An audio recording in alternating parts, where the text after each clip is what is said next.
Hey guys, this is Yusuf with That Tech though, and in this short video, I'm going to show you the best tripod mount available for your DJI Osmo Pocket.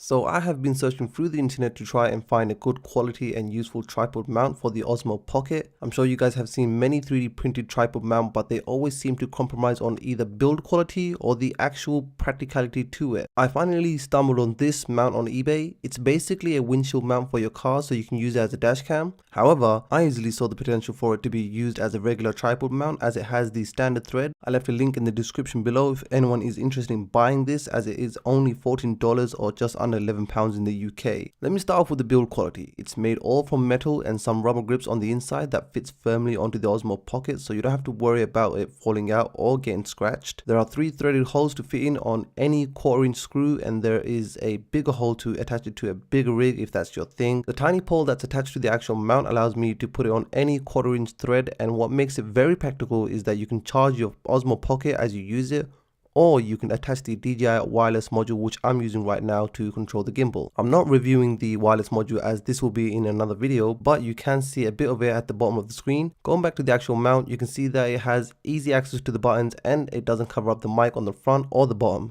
The only thing I would like to mention, and I don't think it's a huge issue, is that the mount covers the micro SD card slot. So if you're the sort of person that will go back and forth pulling out the micro SD card and you want quick access, then that's maybe going to be an issue for you. As you can see in the video, the rubber grip left tiny marks and they are not permanent. They rub off quite easily. Speaking of the rubber grips, I would like to add that the fit is so precise that you don't have to worry about it accidentally falling out, as it is a snug fit. I would also recommend you buy a camera lens hood cover that will protect your gimbal. That is, if you decide to keep your Osmo Pocket on the tripod mount and you aren't planning to take off from the tripod mount anytime soon. I highly recommend this mount as I feel this is the most useful and best build so far for the DJI Osmo Pocket. Anyways guys, I hope this video helps you, and I'll be doing more videos with the Osmo Pocket, so be sure to subscribe, like, hit that bell notification icon, and I'll see you guys in the next one.